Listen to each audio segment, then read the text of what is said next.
तो सबसे पहले हमने आपको बताया था अंतरापृष्ठ। दो माध्यमों को अलग करने वाली सतह को अंतरापृष्ठ कहते हैं। तो मान लेते हैं कि यह एक अंतरापृष्ठ है। अंतरापृष्ठ को mm' से दर्शाया जाता है। अगर एक प्रकाश की किरण ऐसे आ रही है, समझिएगा, एक प्रकाश की किरण ऐसे आई और एक दूसरी प्रकाश की किरण जो इसके जस्ट समानांतर है ऐसे आई। अब मान लो कि ये है माध्यम 1 लाइन के ऊपर और ये है माध्यम 2। अब ये किरणें ऐसे आई तो हम तो जानते हैं ना कि किरणें तरंगाग्र के रूप में चलती ऐसे आ रही होगी, W और इनके बीच में 90 डिग्री का कोण बनता है। तरंगाग्र और प्रकाश की किरण के बीच में 90 डिग्री का कोण बनता है। अब देखिए, अब ये किरण यहाँ पर आई तो इसको तो जाना चाहिए था, ऐसे जाना ऐसे चाहिए था। वास्तविक स्थिति इसकी ये थी, लेकिन हम जानते हैं कि यहाँ पर इसका अविलंब होता है। नाम इसका दे देते हैं NN', और ये कोण आपका I है, ठीक। और ये भी 90 डिग्री इसके साथ बनाता है। अब किरण चूंकि मान लेते हैं कि माध्यम 1 जो है विरल माध्यम है, ठीक है। अब माध्यम 2 आपका कैसा है, सघन है, ऐसा हम मान लेते हैं। जब प्रकाश की किरणें विरल माध्यम से सघन माध्यम में प्रवेश करती है, अभिलंब की ओर झुकती है, तब ये किरण ऐसे झुक के चली जाएगी इस तरह से। एक दूसरी किरण यहाँ पर आई हुई है, ये इसका अभिलंब है,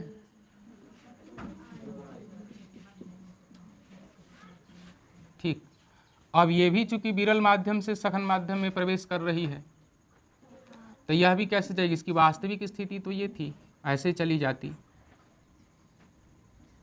लेकिन वैसे नहीं गई। ये किरण भी ऐसे झुक गई, ऐसे झुक के चली गई अभिलंब की ओर। तो ये वाला जो कोण बनता है R बनता है, क्योंकि दोनों किरणें एक दूसरे के समांतर है। ये माध्यम और ये माध्यम दोनों किरणों के लिए है, ठीक है ना, दोनों किरणों के लिए है। तो अगर इसको I मान रहे हैं तो हम इसको R मान सकते हैं।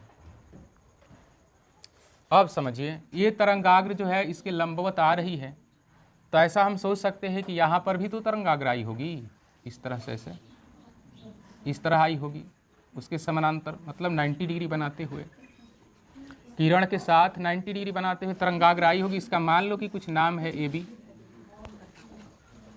ठीक। अब समझिए, अब यहाँ से B से इस बिंदु पर आने में, B से इस बिंदु में पर आने में उसको कुछ समय लगा होगा, B' पर आने में उसको कुछ समय लगा होगा। अब इतना देर में A भी तो कुछ चला होगा, लेकिन यहाँ पर एक चीज़ समझने वाली है, माध्यम बदल जा रहा है। अब यहाँ से तो माध्यम 1 में यह किरण यहाँ से यहाँ तक तरंगाग्र यहाँ तक गति की, लेकिन ये तरंगाग्र जो यहाँ से यहाँ की ओर गति करेगी उसको माध्यम दूसरा मिलेगा। और ये भी हम जान रहे हैं कि सघन माध्यम है, ये विरल माध्यम है, तो निश्चित है कि विरल माध्यम में जो प्रकाश की चाल होती है कम होती है, ज़्यादा होती है। प्रकाश की चाल क्या होगी, अगर मान लो C1 है और इसमें प्रकाश की चाल अगर आप मान लो C2 है, तो आप ये बात समझ सकते हैं कि इसमें चाल कम होगी और इसमें चाल अधिक होगी। क्या होगा कि C1 जो होगा बड़ा होगा C2 से। तो अब इस प्रकाश के किरण को और तरंगाग्र को इसमें आने में तो समस्या होगी, थोड़ा धीरे धीरे चलेगी, धीरे धीरे चलेगी। हम समय तो उतना ही ले रहे हैं कि B से B' पर आने में लगा समय A से A', A से A' में डैश पर आने में लगा समय कि अगर बराबर हो तो दूरियां भिन्न भिन्न हो जाएगी। अब ये दूरी जो है ज़्यादा आपको दिखेगी और ये वाली कम दिखेगी, क्योंकि प्रकाश की चाल इसमें कम होती है, तो कम होती है तो ये कम दूरी तय करेगी। अगर हम इनको ऐसे मिला दें ये तरंगाग्र को ऐसे मिला दें, ये 90 डिग्री इसके साथ बनाएगा। तो इसको हम कहते हैं आपतित तरंगाग्र, इसको कहते हैं अपवर्तित तरंगाग्र। ये भी हमारा क्या हो जाएगा, आपतित तरंगाग्र। और ए डैश बी डैश हो जाएगा अपवर्तित तरंगाग्र।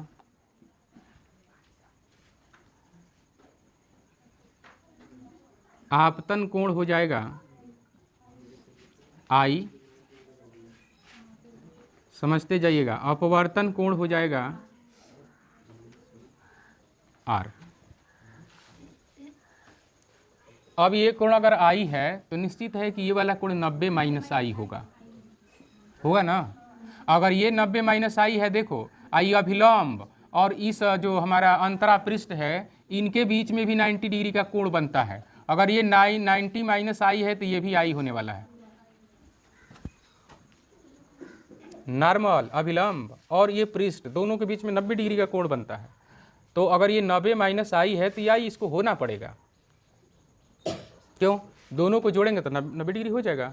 90 माइनस आई प्लस आई, अगर 90 माइनस आई प्लस आई करोगे तो ये कट गया, बच गया कितना 90 डिग्री। इसका अर्थ है कि इसको आई होना पड़ेगा। ठीक, आगे देखो, अगर ये वाला आर है, ये वाला आर है तो ये आपको 90 माइनस आर होगा। क्यों होगा? क्योंकि हम जानते हैं कि प्रकाश की किरण और तरंगाग्र के बीच में 90 डिग्री का कोण बनता है। तो अगर ये आर है तो ये 90 माइनस आर होगा, ताकि जोड़े तो 90 डिग्री आ जाएगा। आर तो ये 90 माइनस आर, तो निश्चित है यह आर हो जाएगा ना।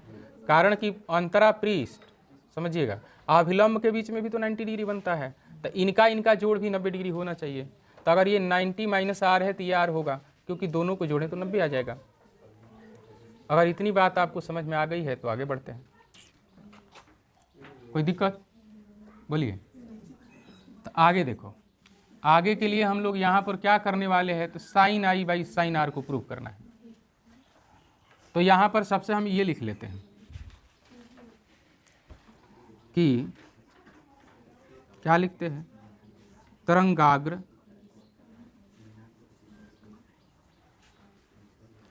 को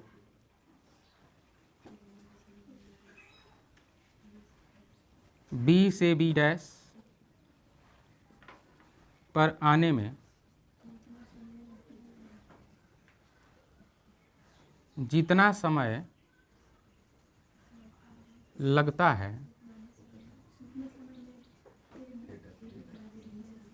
उतने ही समय में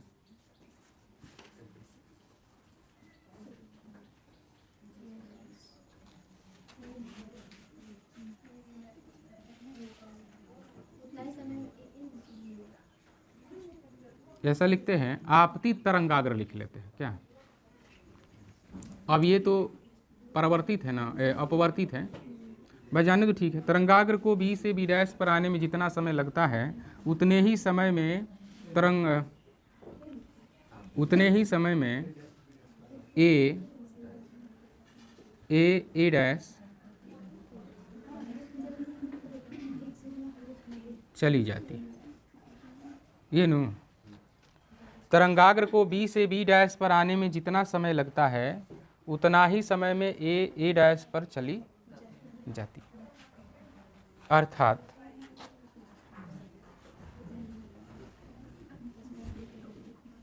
भाई यदि लिखा, यदि समय t हो तो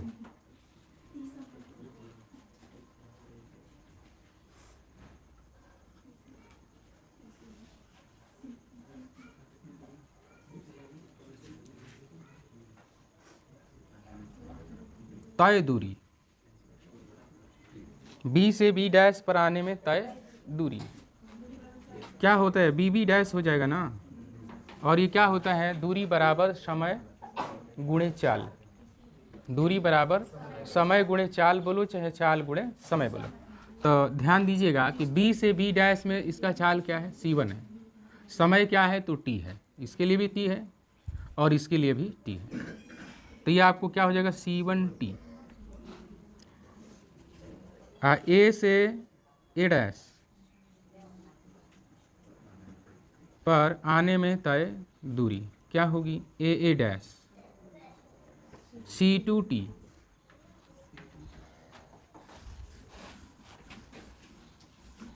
C2T। अब समझिए, अब हम लोग निकालेंगे, यहाँ पर त्रिभुज ले लेते हैं। कौन सा, ऊपर वाला ABB डैश, ABB डैश में समझिए क्या करेंगे हम लोग, साइन आई निकालना चाह रहे हैं। साइन का सूत्र बताओ क्या होता है, लंब बटा करो। लंब को पहचानो, लंब कौन होता है, बिल्कुल सही, थीटा के सामने वाले भुजा लंब होता है। आई देखो ये है, आई के सामने बीबी डैश, बीबी डैश, और 90 डिग्री के सामने की भुजा ये 90 डिग्री है, ठीक है। तो ये कितना है, AB डैश, AB डैश। समीकरण 1 बना लिया हमने। अब त्रिभुज नीचे वाला ले लेते हैं, AA डैश B डैश। अब इसके साथ हम साइन R निकाल रहे हैं, क्योंकि अपवर्तन कोण की ज्या नीचे आएगा ना, तो इसके लिए R के सामने की भुजा देखो, AA डैश, 90 डिग्री के सामने की भुजा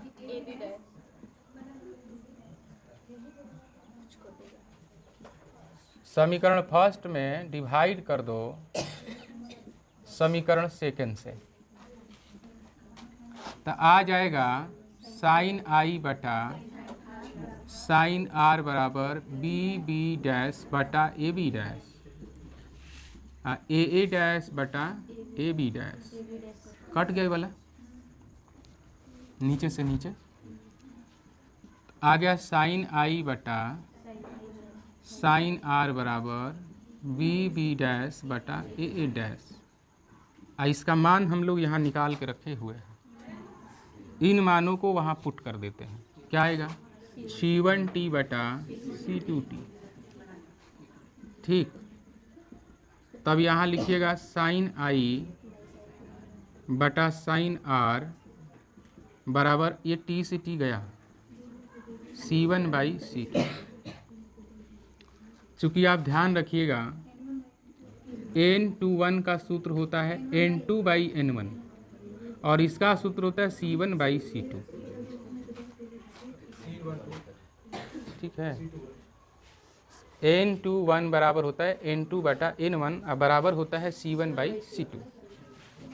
यानी माध्यम 1 में प्रकाश की चाल बटा माध्यम 2 में प्रकाश की चाल का अनुपात sine i by sine r के बराबर होता है। यह एक नियतांक होता है, ये नियतांक है ना। तो हम लिखेंगे कि sine i by sine r बराबर n/1। बगल में लिखना चाहो तो लिख दो नियत। अतः